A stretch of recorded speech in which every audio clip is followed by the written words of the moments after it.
ओम सजात्म स्वरूप परम गुरु शुद्ध चैतन्य स्वामी ने नमः।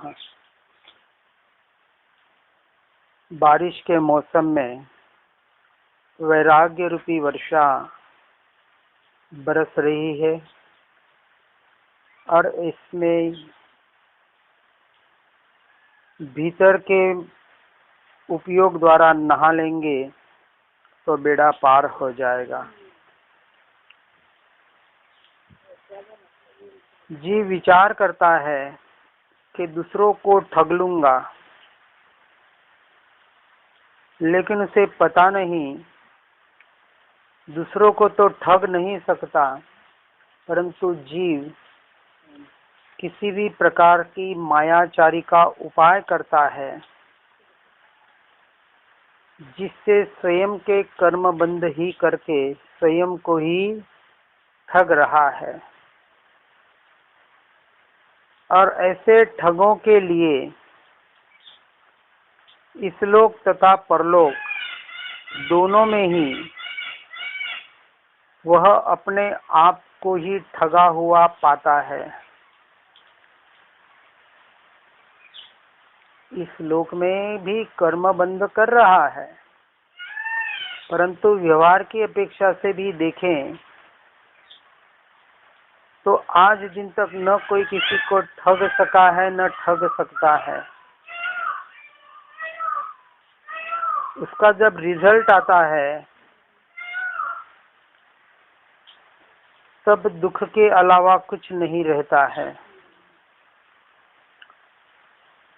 इसलिए सर्व कषायों में माया का फल बहुत ही पाप को उत्पन्न करता है। अपन कहते हैं ना, मोह माया। यह मायाचारी और व्यवहार से कहते हैं कि स्त्री पर्याय का उत्पन्न होना यह भी मायाचारी का ही फल है।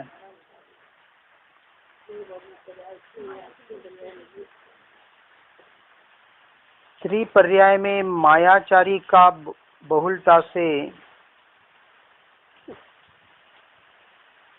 उपयोग पाया जाता है, देखा जाता है। और पुरुष वर्ग में मान का उपयोग बहुत बहुलता से पाया जाता है। श्रीमद जी ने कहा, मान न होता तो मोक्ष यही हो जाता। पुरुष यानी आत्मा, परंतु जो पुरुष देह से अपने को पुरुष मानकर अपने मान को ही बढ़ा रहे हैं, उस तीव्र कषाय का ही पोषण कर रहे हैं, ऐसे पुरुष व्यवहार और निश्चय दोनों की अपेक्षा से जो मोक्ष के अधिकारी कहे गए हैं, परंतु जीव इन माया कषाय रूपी और मान कषाय रूपी फल की वजह से निगोद में उत्पन्न होकर महा दुख को प्राप्त होता है।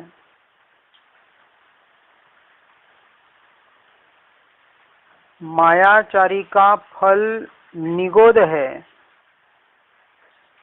और क्रोध, मान, लोभ इन कषायों से नरक मिलता है।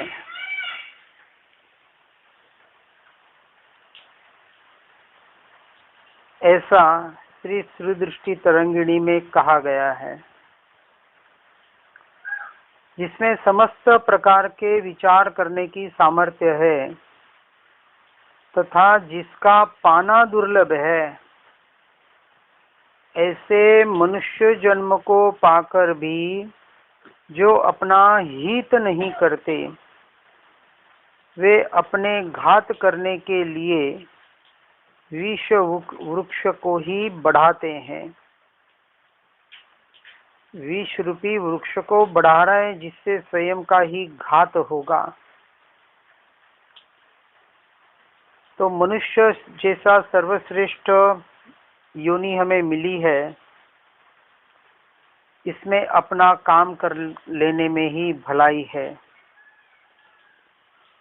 पूर्वोपार्जित कर्म द्वारा जिस प्राणी का अंत जिस समय लिखा गया है उसका उसी समय अंत होता है, एक समय भी आगे पीछे हो नहीं सकता। इसलिए ज्ञानी पुरुष मरण भय से दूर हो जाते हैं। जिस क्षण सिर्फ मरण नहीं परंतु हर क्रिया हर कार्य जिसे क्रमबद्ध पर्याय कहा है उसी समय होनी है, एक समय आगे पीछे होती नहीं। तो फिर क्यों व्यर्थ की चिंता करें, क्यों न वहां से उपयोग को हटाकर अपने स्वयं के चिंतन में लगें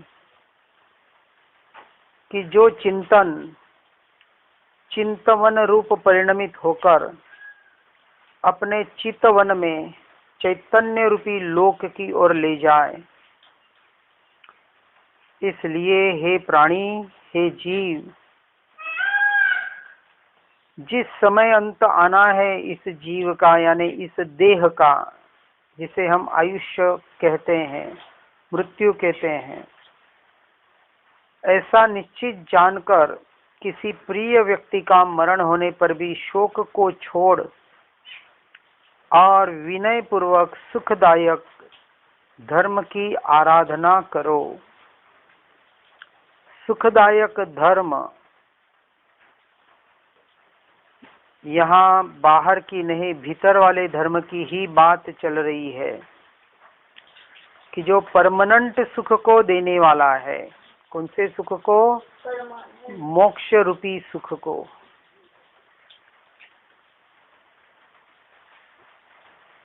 कहा है जब सर्प दूर चला जाता है तब उसकी लकीर को कौन बुद्धिमान पुरुष लाठी द्वारा पीटता है।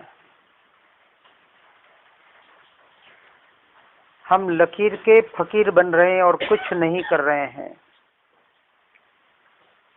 ऐसा कोई सुख इस संसार में है ही नहीं जो अनेक तरह से इस जीव ने रात दिन देव मनुष्य और तिर्यंच गतियों में भ्रमते हुए न पाया हो। जिस सुख को संसार सुख कहता है, पांच इंद्रिय उसके विषय भोगों में जो जीव ने भ्रांति से अज्ञान दशा से मिथ्यात्व की वजह से सुख मान रखा है, तो कहते हैं इस संसार में सारे सृष्टि में तीनों लोक में ऐसा एक भी सुख बचा नहीं है। नारकी में तो है ही नहीं, परंतु देव मनुष्य और तिर्यंच गतियों में भी भ्रमते हुए भव भ्रमण करते हुए हर प्रकार के बाह्य सुख को भोग लिया, फिर भी आज दिन तक जीव सुखी नहीं हो पाया। अन्य की तो बात क्या, अन्य भवों की, इस भव में आप विचार करें। जिस सुख से हम सुख मान रहे हैं, पैसे से, स्त्री से, पुत्र से, घर परिवार से, गाड़ी घोड़ा बंगले से, क्या यह कभी हमें सुख के परमानेंट कारण बने हैं? कभी बन ही नहीं सकते। 1 करोड़ की गाड़ी हो, एसी चल रहा हो, मई महीने का समय हो, 45 डिग्री बाहर टेम्परेचर चल रहा हो,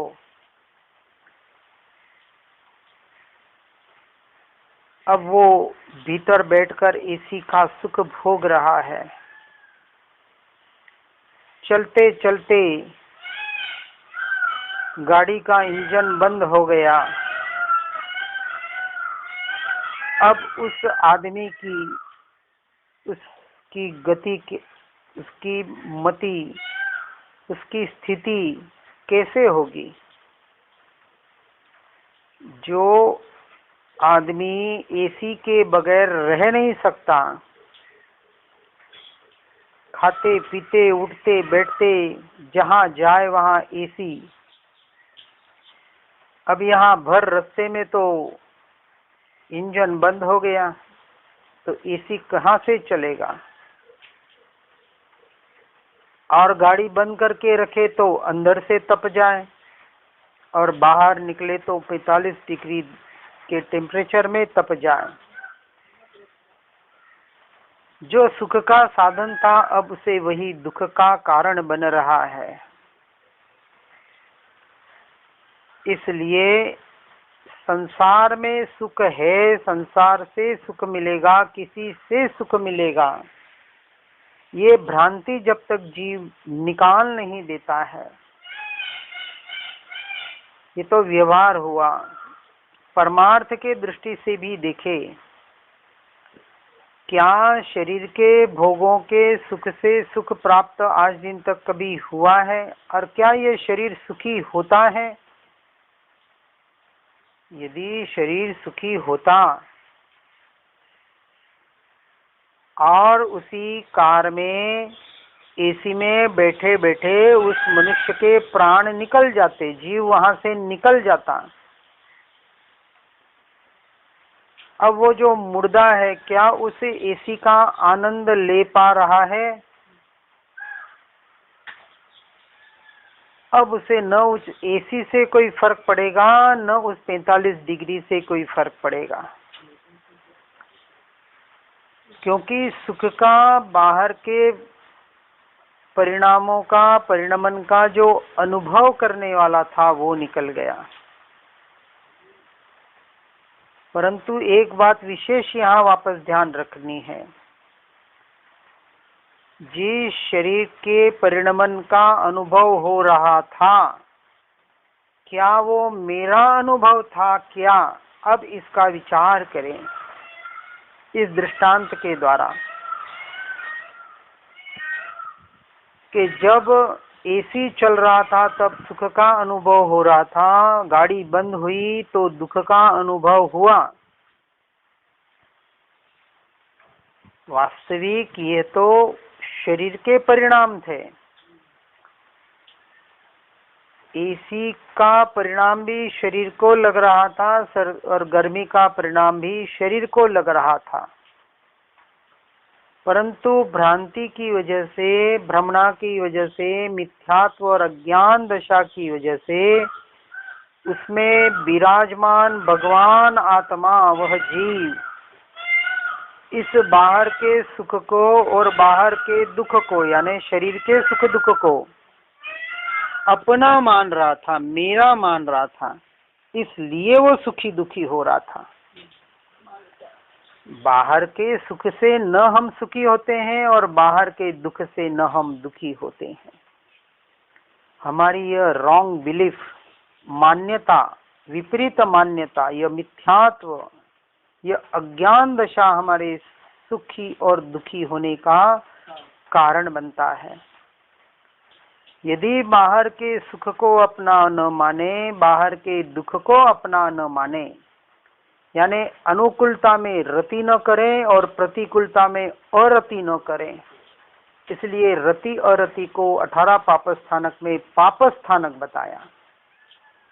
यह पाप है, दोनों कर्म बंध के कारण है, परंतु दोनों से भिन्न उस परिणामों को जानने वाला और बाहर की अनुकूलता प्रतिकूलता को जानते वक्त अपने ज्ञान स्वभाव को जानने वाला ऐसा भगवान आत्मा, वही मैं हूँ, यदि इसका एक क्षण के लिए भी विचार करें और अपने में आ जाए